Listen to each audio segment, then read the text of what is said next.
Thank you for listening to this series, Understanding the Israel-Palestine Argument. I am not a historian, but I enjoy research and there are plenty of sources of information out there to create a clear dialogue. It's neither practical or possible for me to state all information in this series, as the history, politics, and details within are vast. So along with anything I state, I implore you to not just take my word, but also conduct your own additional research. This series is intended to give other perspectives into the history between the two peoples, and are not meant to be the only source to rely on, nor intended to encourage violence of any kind, neither verbally or physically. Thank you.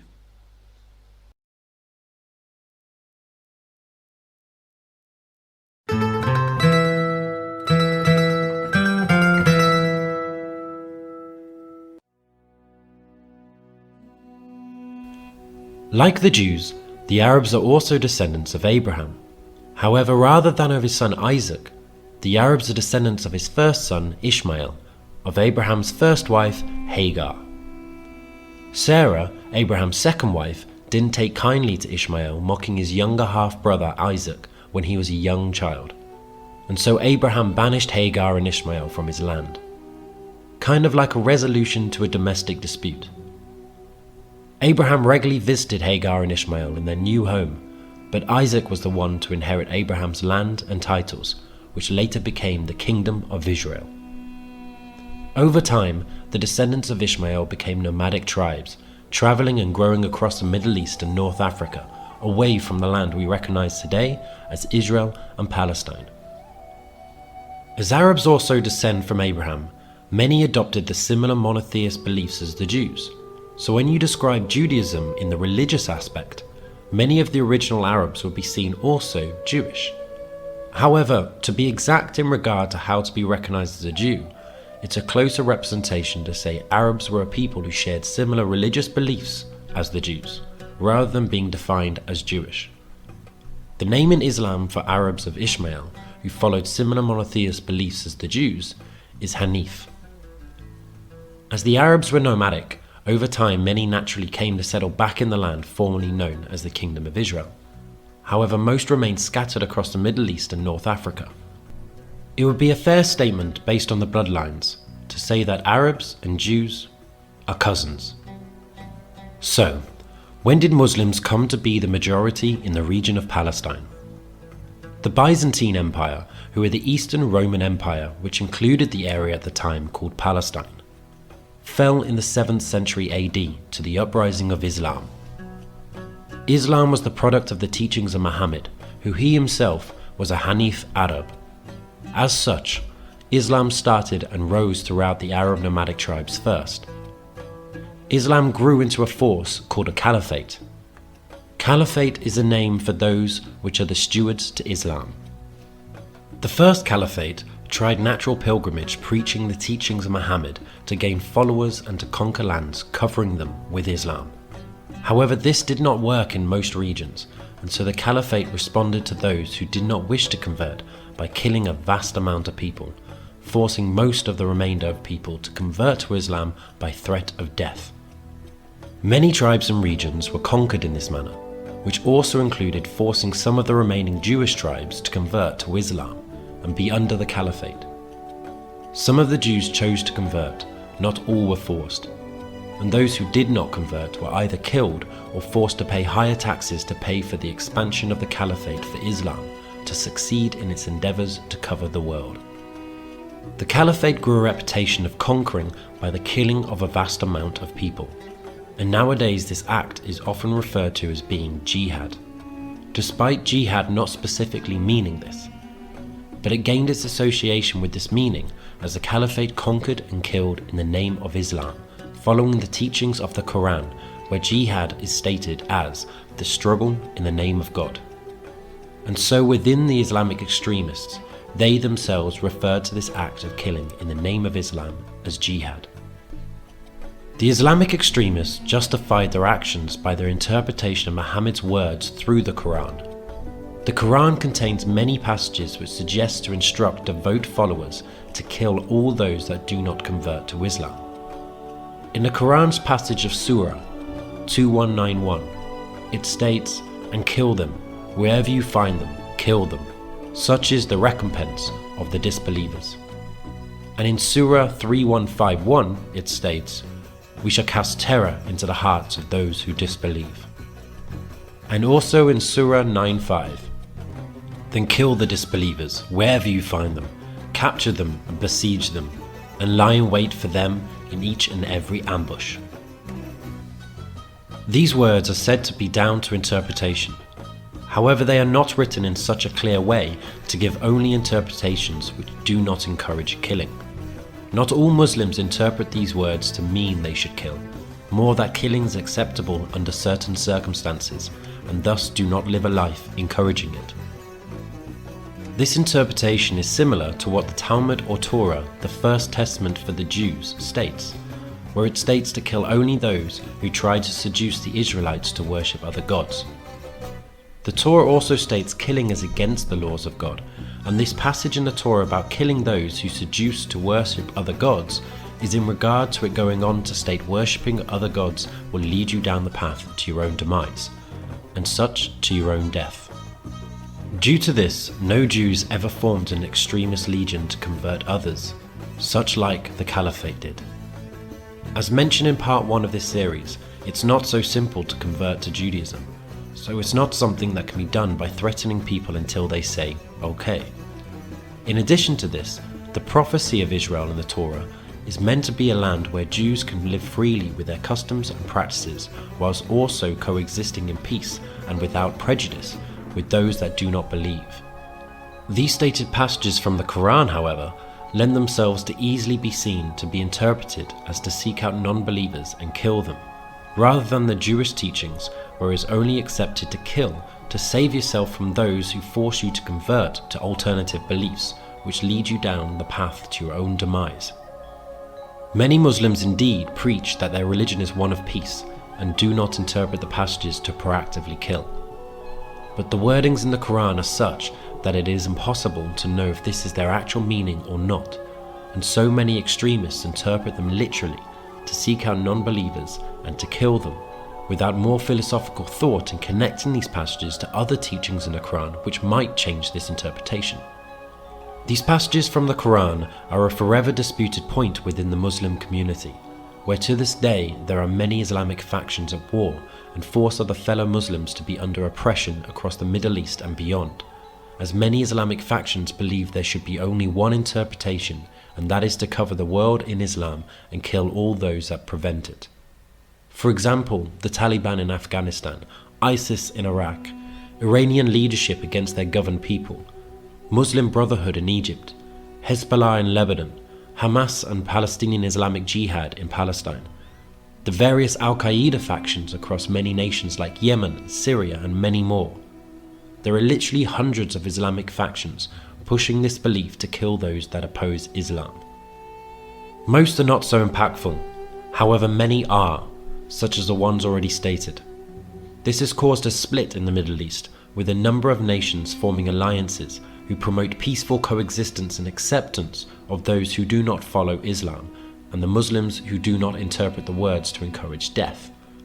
And there are a number of nations united by supporting the opposite. It is key to note that in Islam there are no countries or states. There is no land of Israel in a similar way as it is to the Jews. Islam is taught that it is intended to cover the world, and all are united as one under Islam. Like the previous stated passages, not all Muslims accept this as the interpretation. Most do in the sense they believe it is the final and one true religion, and all should follow, but many accept those that do not share this belief and happy to coexist. This is a key note, as during the time of the rise of the first caliphate, there were regions known by different names, but under the caliphate they were seen all as one and not individual countries. Palestine was a land of tribes similar to other regions, and where other regions developed into what could be seen as bigger united societies, Palestine in comparison could easily be seen as if it was a kind of forgotten land within the empire, many parts being ignored to other bigger regions. This is more to do with the focus, instead of being on the whole region, just being on Jerusalem, which is also known as Zion. It was the capital and the heart of Israel and the Jewish people. and is where the first Jewish temple was built, the Temple Mount. This was destroyed by the Babylonians, later rebuilt by the Jews, and destroyed again by the Romans. Later in the rise of Islam, Muslims saw Jerusalem as the third holiest place in Islam, on account of Muhammad being interpreted as having a strong connection to the city. Similarly to why Christians believe Jerusalem is holy, as it was where Jesus was said to do a lot of his preaching and gained followers. As such, the Muslims built the Al-Aqsa Mosque in Jerusalem. To add insult to the Jews, whether intentionally or unintentionally, they built the mosque on the same location as to where the Jewish Temple Mount once stood. Many people try to state the site has always been only a Muslim site, and there was never any Jewish temple. This is purely false and extreme propaganda, as since many archaeological findings have without question proved to the existence of a temple of the Jews beneath, to the point where wall foundations underneath the mosque were found which date back to longer than the existence of Islam, and also a carved tablet, carbon dated back to long before Islam was founded, stating this is the Jewish temple, encompassing a warning sign to all those who try to enter who are not Jewish. The Muslim caliphates changed names over the centuries, but continued its expansion of conquering, with the last caliphate covering this region as one empire being the Ottomans. The region at the time known as Palestine, without sovereignty and only really with Jerusalem being in focus, with the addition of Hebron, as this is where Abraham is said to be buried, for centuries that followed, became more desolate under the caliphates, with large areas of the region being left to ruins. So, when did the rise of Zionism occur? Towards the end of the 19th century, there was a rise across Europe of nationalism. This began to have a huge impact on the Jewish communities. This is because the Jews were seen and regularly referred to as the others, as despite contributing to the societies they adopted as new homes, they still practiced their own customs and identified as Jewish. The rise of nationalists took this as them not being an official member of the communities. This was never stated by the Jewish populations. They looked to practice their customs, keep alive their histories, while still respecting their new communities and contributing to them, including adopting the cultures of the regions they now called home after their exile from Israel. A large majority of Jews today would identify themselves as at least two identifiers, one being Jewish and the other being whichever other country that became their adopted home. In 1880, the term anti-Semitism was coined in Germany as a political phrase. The phrase to mean against Jews was not noted to exist previous to this. The Germans were one of the first major nations in Europe to show the clear uprising of nationalism, and looked to alienate all people which identified themselves with alternative beliefs to the majority, specifically those which also associated their origins from a different land, hence creating the political movement of anti-Semitism. The word spread of this political movement and racist stance, and many other countries, as nationalism spread and grew, adopted a similar stance against the Jews, seeing them all as not a part of their countries, regions or communities, referring to them as the others. As a result, many hundreds of thousands of Jews faced an increased level of hostility and the continued pattern of Jews facing purgatory, forcing many once again to find new societies and lands to call home. This birthed the rise of Zionism. Zionism's primary focus is not related to religion like it has come to be accused of and recognized wrongly by many. The Zionism name comes from the thousands of years old alternative name for Jerusalem, Zion, as Jerusalem has always been seen as the heart of the land of Israel, the capital. It was a symbol of the growing unified movement for the right of return of the Jews to the land they had been forced to flee and been exiled from. As stated previously, this dream of returning home has always been prevalent within Jewish communities. It didn't stop them building homes and joining communities in other lands and amongst other beliefs, but it was still always there. Zionism was just the new name to call this united dream.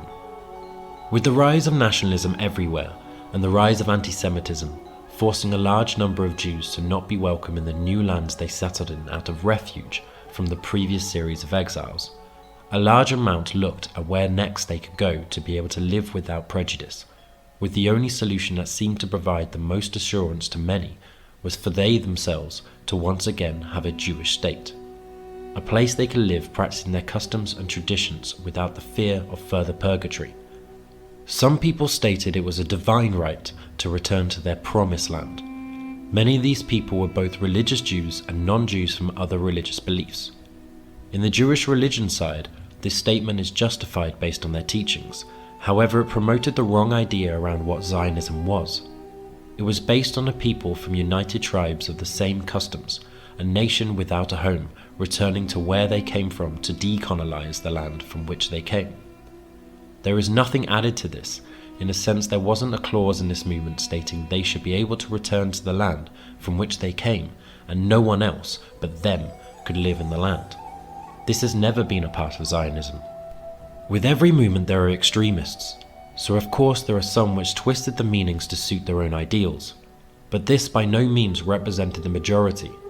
Zionism was a movement built from a people in fear, looking for refuge when nowhere clear of where to go without the constant fear of purgatory and prejudice which had haunted them for thousands of years, and the mass rise of anti-Semitism gave power to this movement. If you force a large number of people to leave their homes out of fear and prejudice, and give them no safe passage or place of where they can go without the heightened risk of facing similar, it is natural and understandable for those people to look to believe the best thing is to create a new home together, especially if those people have faced these things for hundreds to thousands of years. But the difference in this instance is the Jewish people did have a home. The majority were just for so long not allowed to live in it, always being colonized and occupied by changing hands, with the latest colonizers being the Arab Muslim caliphates, a land which had never had sovereignty since it was the Kingdom of Israel, a Jewish state. Zionism wasn't a movement to conquer an existing sovereignty. It was a right to decolonize the land and return to sovereignty.